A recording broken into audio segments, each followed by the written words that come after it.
You know, it's funny, I had this sermon all planned out, but today just kind of tied into it. Notice we had Joe who skipped the scripture reading this morning, which was that was actually planned. That was not unintentional. See, I told him to do that. And then we messed up the responsive reading today, but we still kept driving on because today's sermon is on not becoming discouraged. See, it was all planned, really. Joe, was it planned?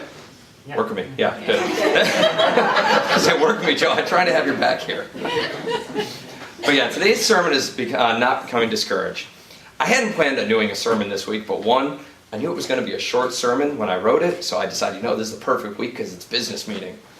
And the other is last weekend something occurred to us, and this sermon just popped in my head. So, last weekend there were a group of pit bull owners that were getting together to hand out flyers to educate people on the breed. And I don't know how many people know it, but I have two of them, and we're kind of heavily involved. We like to get involved in educating people on the breed.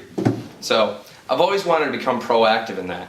So I wanted to take it to the next level. I contacted a few of these people about getting together the next night at Starbucks to come up with a plan to maybe set up a table at a few local places, hand out flyers, as well as to talk to people about the breed. Well, right before we go to Starbucks, we had to run to Walmart. Of course, always have to run to Walmart. About 10 minutes before we were supposed to meet, two of the people who were supposed to meet us there backed out and said they couldn't make it. So of course I'm a little flustered. They backed out 10 minutes prior. They couldn't do it before I left the house. But there was still one person left who we had agreed to show up, and we hadn't heard from her, so we decided we would go anyway. Well, we got to Starbucks. We ordered our coffee and the cocoa for the girls. I sat down and I checked my phone, and the last person backed out. So I have to admit, I was a little annoyed. We were sitting there in Starbucks. Everybody backed out on me. We just spent $15 between coffees and everything because, Starbucks costs a fortune, and that's for a small, or what do they call them? They use all kinds of crazy words. So I have to admit, I got a little frustrated. So we finished our drinks, and we went home. That sounds horrible when I say finished our drinks, doesn't it? It was coffee and cocoa. Let me stress that. Well, on the drive home, I started to think that this is going to be a lost cause. Because if I can't count on people to come to Starbucks, can I count on them to come to a table set up somewhere? Or am I just going to be stranded there, me, Ruthie, and looking like we're going to be stuck there the whole day? So to say the least, I got discouraged. Ruthie and I got to talking about how this happens to us quite a bit. We make a commitment, and then we're left hanging. I thought about giving up on this, but when I got home, I realized we had good intentions, and a lot of good could come out of what we had planned, if we can make this work. That's why I realized, holy cow, I got my next sermon. Outstanding. So I grabbed the computer and I started typing. It's amazing how that pops in your head. I don't know if you too, it just pops in your head. You're like, yes, I got to type this now. But I'm sure this happened to a lot of people here. You wanted to do something and you got discouraged because things just weren't going right. So like when I usually start a sermon, first thing I do, grab the Bible and start coming up with references. Because if I start to plan a sermon and it's not even in the Bible, I might as well close that one up and decide, this wasn't a good idea for a sermon after all. Or I may have to tweak it. But what I found, first thing, was 2 Thessalonians 3:13. As for you, brothers, do not grow weary of doing good. This was a darn good point. Don't grow weary of doing good. We've all had those moments where we help someone with either very little gratitude or we end up helping the same person over and over again. And it gets tiring when you seem to help the same person frequently, especially when they seem to never be around when you need help. I remember when Ruthie and I were in Oklahoma, we had friends who moved 3 times in the year and a half we knew them. And of course, since we own 2 pickup trucks, guess who got the call to help people move every time? So Ruthie and I often joke that we're cursed with a glorious inability to say no. Tends to bite us in the butt sometimes. But we look at these plans, and oftentimes we have plans to do good. But those things don't work out the way we hoped, similar to what happened to us at Starbucks. Who here has had a similar incident? Pretty sure most people, Joe, Dory, C, most people here have had a similar incident. Did you initially get discouraged? Most people, we all get discouraged when things just don't go the way we plan. Now I'm going to ask. Not going to ask what happened, but did anybody here give up, just completely give up and say, oh, it's not going to happen? Be honest. I've done it. I'm sure I've done it. You get discouraged. You're like, oh, the heck with it. I give up. Let me ask this. Did anything good come from giving up? Did anything good come out of it? Out of just giving up. Nothing good comes from it. So maybe nothing bad occurs from us giving up, but certainly nothing good came from it either. So let me list a few other people. I started let's look up some other people who got discouraged along the way or had potential to become discouraged. Great people. Did you know Einstein was 4 years old before he could speak and couldn't read until age 7? Can you imagine if he'd become discouraged? Isaac Newton did poorly in grade school and was considered unpromising. When Thomas Edison was a youngster, his teacher told him he was too stupid to learn anything. He was counseled to go into a field where he might succeed by virtue of his pleasant personality. Can you imagine that? Being told, hey, you're too dumb to do anything. But you're a nice guy or girl, so go out and take advantage of that. F.W. Woolworth got a job in a dry goods store when he was 21, but his boss would not permit him to wait on customers because he didn't have enough sense to close a sale. Michael Jordan was cut from his high school basketball team. Winston Churchill failed 6th grade and had to repeat it because he did not complete the tests that were required for promotion. Can you imagine if any of these people had given up? We wouldn't know about relativity, gravity. We might still be reading by candlelight. I can't say much about Woolworth because I've never been in one and they're all closed now.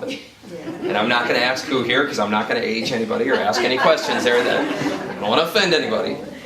Without Winston Churchill, England might be speaking German. And without Jordan, no one would have a cool pair of basketball shoes. So next time you get discouraged, remember these words. Galatians 6:9 says, "And let us not grow weary of doing good, for in due season we will reap if we do not give up." As long as we keep trying, we will reap what we sow. People always look at that phrase with a negative connotation. You'll reap what you sow, all right. You screw up, you'll reap what you sow, but it works both ways. If you do good, you will reap what you sow. It may not always be obvious, it may not always be immediate, but eventually you will reap what you sow. So as I researched this sermon, I came across something that seems so obvious to me, but I hadn't really thought about it before. I think that we can all admit that at some point in time we've become so discouraged while trying to do something we gave up.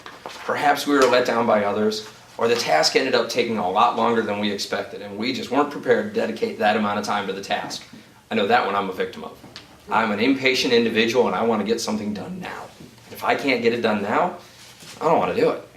So, even though we knew what we were doing was a good thing, we just didn't find enough good value in it to commit ourselves to that much. Well, did you know that James 4:17 says, "So whoever knows the right thing to do and fails to do it, for him it is a sin." This means it is a sin for us not to do the right thing. So now it's not only a sin to do something through our actions, it's possible to commit a sin through our inaction. This seems so obvious to me really, but yet there are many times when there's an opportunity to do a right thing and we let the opportunity get away because that time doing the right thing was inconvenient. And you never think about it. You always think about, well, this is a sin, this is a sin, this is a sin. But if you let that opportunity to pass to do the right thing, that's also a sin. And it's just something you don't think about until, well, the opportunity's passed and now it's too late to go back sometimes. So I think the best advice that I can give for someone is to remember this. While nothing bad may come from giving up, nothing good can come from it either. Who knows, maybe that thing that you gave up on could have blossomed into something much larger than you had ever intended it to be. Another thing to consider is what kind of example are you setting for someone else? We are constantly watched from the children. Even if we don't have children, the children of this church, the teenagers of this church, they watch us constantly. And we set the example for them by giving up. What kind of example are we setting? Are we setting an example to keep driving on, to keep doing what you have to do to succeed? Or are we setting an example that it's okay to give up? So I'm going to ask this of Pastor Fran and Sharon because, well, they're convenient and they're easy targets right in the front row. So that's the advantage of hiding in the back. But when you first started this church or the soup kitchen, did you ever get discouraged and want to give up?